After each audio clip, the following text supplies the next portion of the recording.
প্রথমত আহ, জামাত তথা তার অঙ্গ সংগঠন ছাত্র শিবির বিগত ফেসিস্ট গভর্নমেন্ট সময় মুক্তভাবে রাজনীতি করতে পারেনি, এটি সত্য, এবং খুব চাপের মধ্যে ছিল। সে কারণে তারা যে স্ট্র্যাটেজি নিয়েছে, এই স্ট্র্যাটেজি আমি মনে করি বিগত 15 বছর না, এটা তাদের অনেক পুরনো একটা স্ট্র্যাটেজি। তারা বিভিন্ন ভাবে সমাজের বিভিন্ন অংশে থেকে সেই বিষয়গুলোকে তারা কিন্তু এই দুর্বলতা অথবা সবলতা অথবা বিভিন্ন ভাবে কিন্তু কাজে লাগিয়েছে।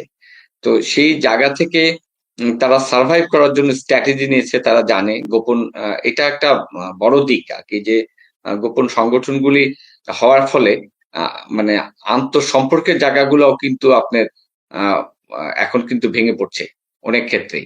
তো সেই জায়গা থেকে তাদের যে মানে ইয়াটা ছিল, স্ট্র্যাটেজি ছিল, তারা সেটাতে 100% সাকসেসফুল। কারণ এই দলটির যারা করে তারা দুদিক থেকে এরা একদিকে শৃঙ্খলাবদ্ধ, রেজিমেন্টাল, এবং আরেকদিকে আমার মনে হয় যে কিছুটা চাকরি ওরিয়েন্টেড অথবা সোশ্যাল সাপোর্টের মতো দেওয়া হয়। হায়ার কি আছে, র্যাঙ্কিং আছে, এবং তারা ছাত্রছাত্রীদেরকে বিভিন্নভাবে সাপোর্ট দিয়ে থাকে। অন্যদিকে আপনি যে প্রশ্নটা বলছেন, সেটা ছিল তাদের ক্যামোফ্ল্যাজ, ভিতর থেকে তাদেরকে দুর্বল করে দেওয়া, তাদেরকে খুয়ে দেওয়া, তাদেরকে মেলাইন করা, অথবা যে যে রেজিমটা ছিল সেই রেজিমকে কিভাবে পরাস্ত করা যায় সেটা স্ট্র্যাটেজি হিসাবে কিন্তু তারা অবস্থান করেছে। হ্যাঁ, এতে তাদের সুবিধা হয়েছে ভিতর থেকে। এটা হলো আমার অবজারভেশন।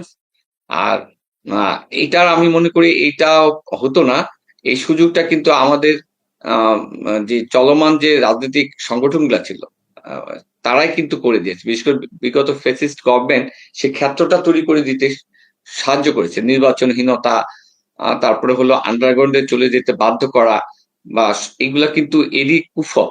আমি এই জন্যই বলি গণতান্ত্রিক চর্চায়, গণতান্ত্রিক প্রক্রিয়া কখনোই মানে চাপ প্রয়োগ করে অথবা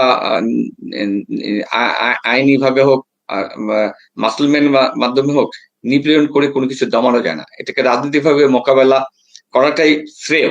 সেই জায়গা থেকে সরে আসার কারণে কিন্তু জাতীয়তাবাদী দল হয়তো এইদের মতো রেজিমেন্টাল না। যে পরিস্থিতি হয়েছিল, গুম খুন, মানে নানাবিধ অপকর্ম, সেই জায়গায় জামাত শিবিরের অবস্থা তো আরো খারাপ অবস্থা বিরাজ করছিল।